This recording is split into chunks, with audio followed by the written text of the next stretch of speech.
Bienvenidos, queridos hermanos, con ustedes su hermano en Cristo, Jaime Cárdenas, en este su programa, Conociendo el Concilio Vaticano II, porque la verdadera santidad comienza con un sí a Dios. Empezamos en el nombre del Padre, del Hijo y del Espíritu Santo. Amén. Señor, te damos las gracias por todo lo que nos das. Alabamos y bendecimos tu nombre porque eres bueno y misericordioso. Haznos dignos de ti, Señor. Permítenos darte el poder, la gloria y la majestad. Envía tu Espíritu Santo para tener el entendimiento y la aceptación de lo que tiene que decirnos nuestra Madre, la Iglesia. Danos la virtud y la gracia de siempre confiar en nuestra Madre. Danos la virtud y la gracia de siempre defenderla. Y danos la virtud y la gracia de siempre de evangelizar. Todo esto te lo pedimos en el nombre del Padre, del Hijo y del Espíritu Santo. Amén.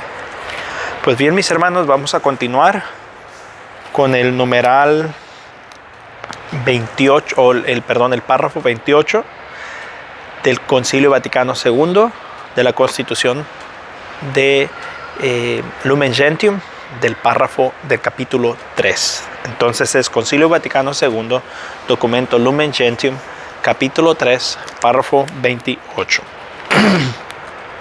Los presbíteros, sus relaciones con Cristo, con los obispos, con el presbiterio y con el pueblo cristiano.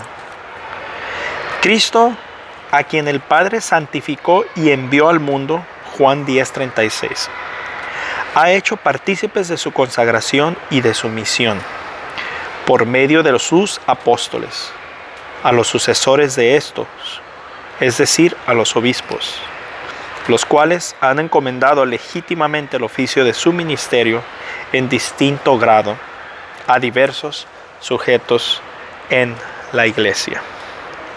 Así, el misterio eclesiástico de institución divina es ejercido en diversos órdenes por aquellos que ya desde antiguo vienen llamándose obispos, presbíteros y diáconos.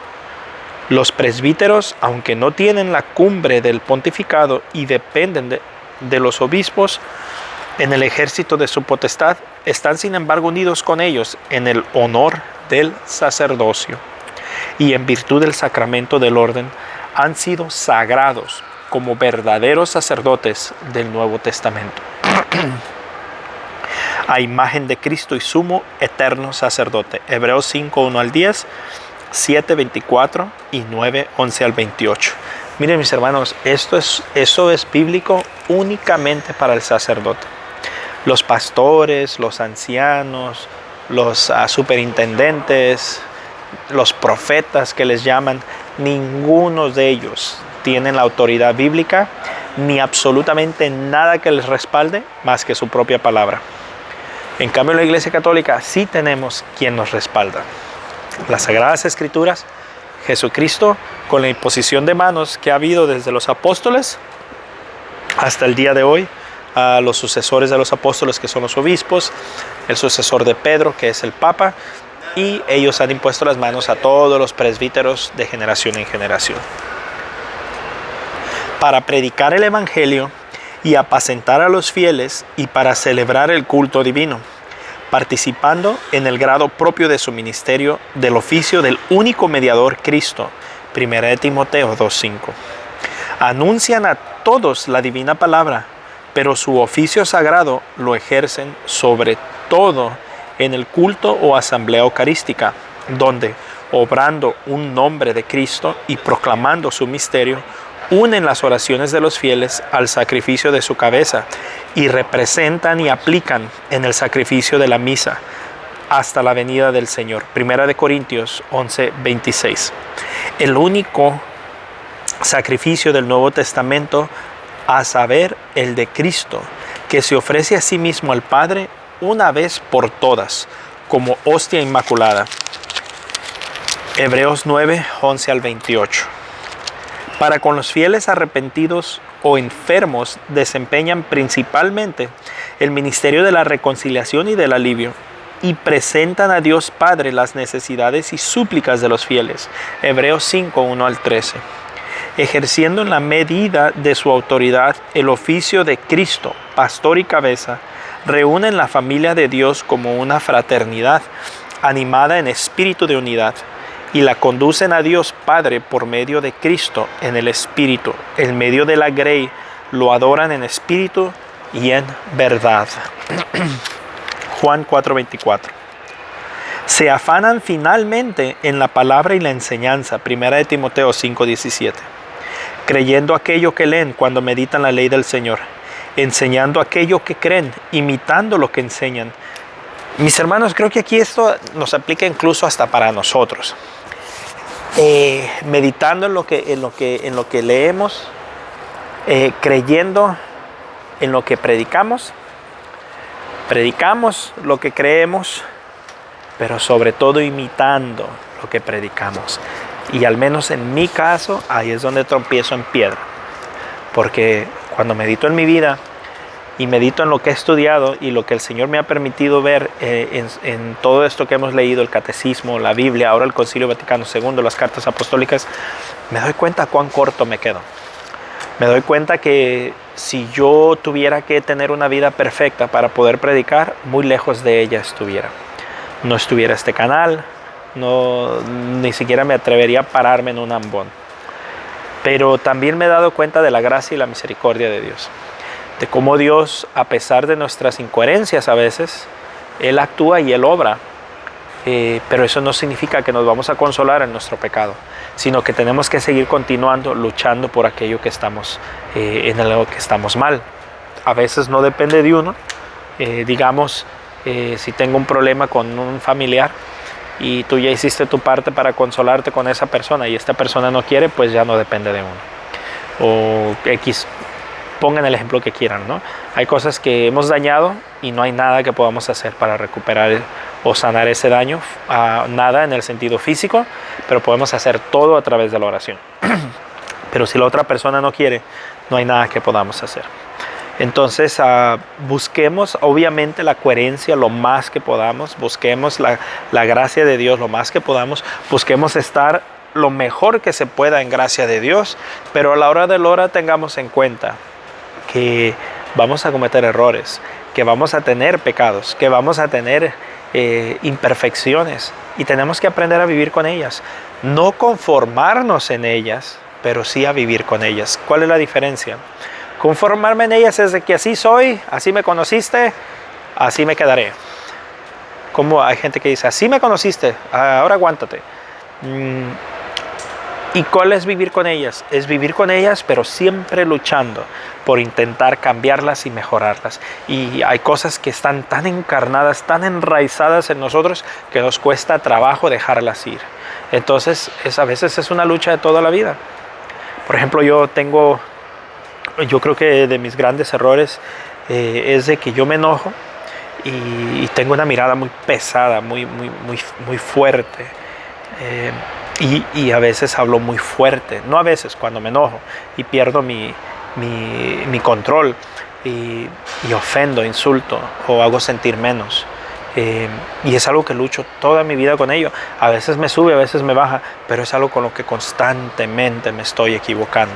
Sobre todo con mis más queridos, que son mi esposa y mis hijos. Y ahí es donde me toca trabajar. Tengo que aprender a vivir con esta debilidad. Pero no significa que porque así soy no tengo que cambiar, no. Intento cambiar, intento luchar. Le busco de una manera, le busco de otra. A veces baja mi oración y suben mis episodios. Subo mi oración, bajan mis episodios. Y es una lucha constante. Pero yo no puedo decirle a mi familia, así me conocieron, así me quedo. No, eso no está bien. Tenemos que luchar por mejorar, aunque sepamos que es una lucha de toda la vida. Entonces esto es para los presbíteros obviamente, pero nosotros los laicos podemos aplicarlo creyendo aquello que leemos. Esto que estamos leyendo ahorita hay que creerlo. Que mis palabras, las que yo les explique, no tienen que creerlas. Esa es mi reflexión. Si les aplica, bendito sea Dios. Si ven que no estoy en lo correcto, lo pueden tirar. Pero lo que estoy leyendo del concilio, eso hay que creerlo. Y después de creerlo, hay que meditar la ley del Señor. Después de meditar la ley del Señor, hay que enseñar lo que creemos, imitando lo que enseñamos. Miren qué belleza. Los presbíteros próvidos, cooperadores del orden episcopal, y ayuda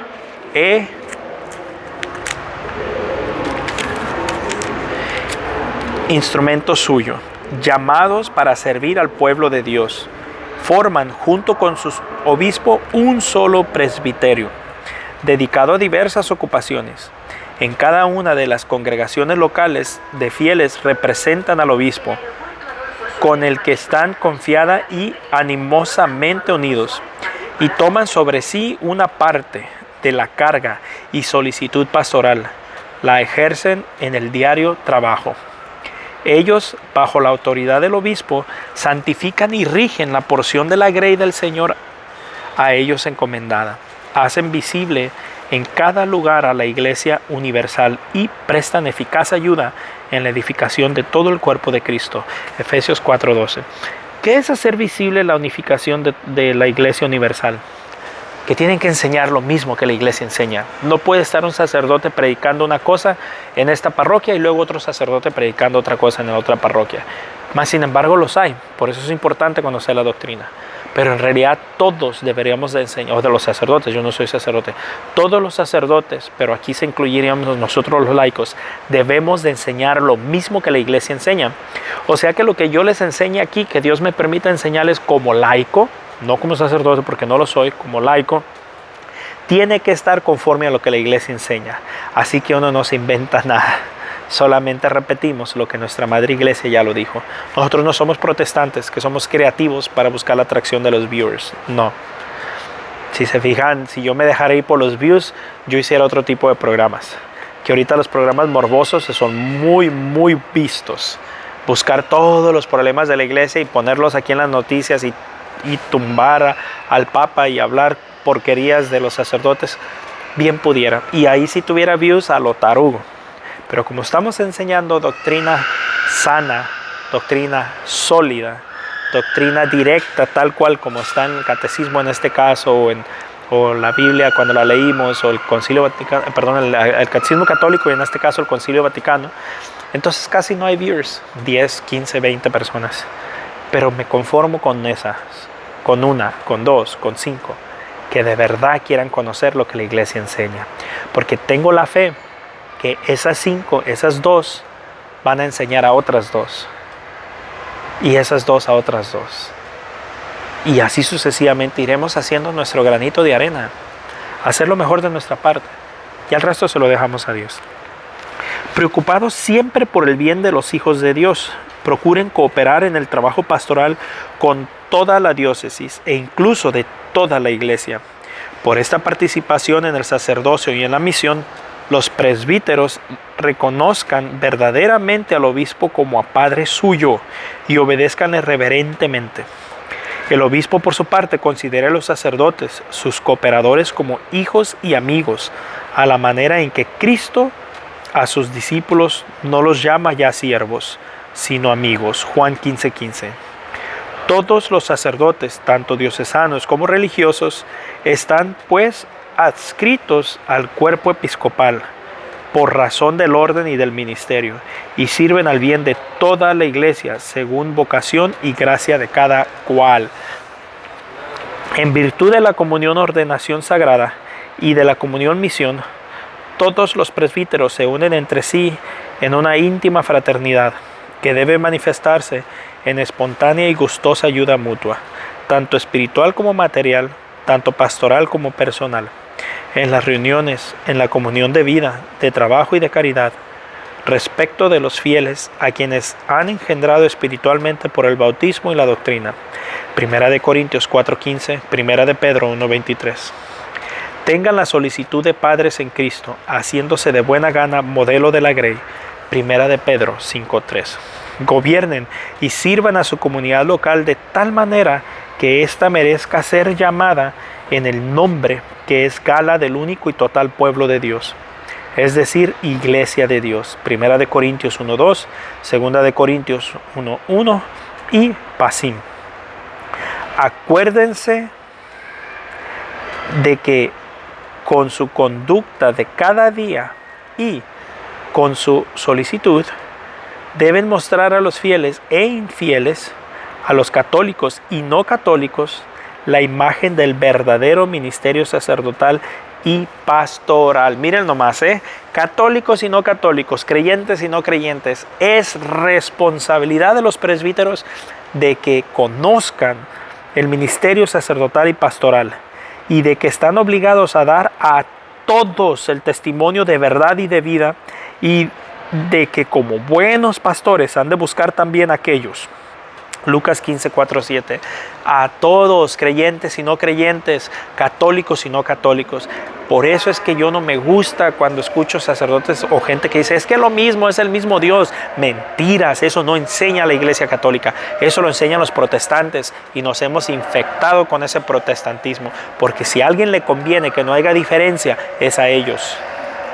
A ellos. A Satanás y a ellos. A Satanás porque ama la división y a ellos porque son divisores.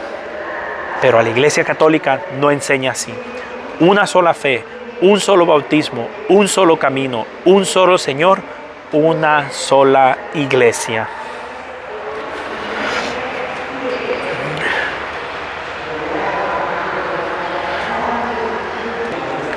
Que bautizados en la Iglesia Católica, me voy a regresar poquito para que entendamos la frase, y que de que están obligados a dar a todos el testimonio de verdad y de vida, y de que como buenos pastores han de buscar también a aquellos que bautizados en la Iglesia Católica abandonaron la práctica de los sacramentos o incluso han perdido la fe. ¿Lo ven, mis hermanos? ¿Ven? Y a veces cuando nosotros los laicos queremos enseñar esto, nos dicen que nos creemos más que los sacerdotes, nos dicen que nos creemos mejores que los demás, que los estamos juzgando, que los estamos condenando, que nos creemos muy santos. Palabra del diablo, palabra de Satanás, que somos soberbios, que no sé qué tanto. No, esto es lo que la Iglesia enseña. Y a veces tristemente, porque no hay sacerdotes con ese celo, como digamos el Padre Luis Toro, entonces tenemos que salir nosotros los laicos con todas nuestras limitaciones, con todas nuestras flaquezas, con toda nuestra mediocridad, a decir lo que nuestros sacerdotes no están diciendo. Y eso debe de dolernos como católicos. Como el mundo entero cada día tiene más a la unidad civil, económico-social, conviene tanto más que los sacerdotes, uniendo su esfuerzo y cuidado bajo la guía de los obispos y del sumo pontífice, eviten toda causa de dispersión, para que todo el género humano venga a la unidad de la familia de Dios. Por eso no es lo mismo, porque es el mismo Dios, palabra del diablo. Pues bien, mis hermanos, sabemos que la palabra de Dios es un solo camino, una sola fe, un solo bautismo, un solo Señor, una sola iglesia. Pues bien, mis hermanos, Dios me los bendiga, la paz del Señor y primero Dios, continuaremos mañana.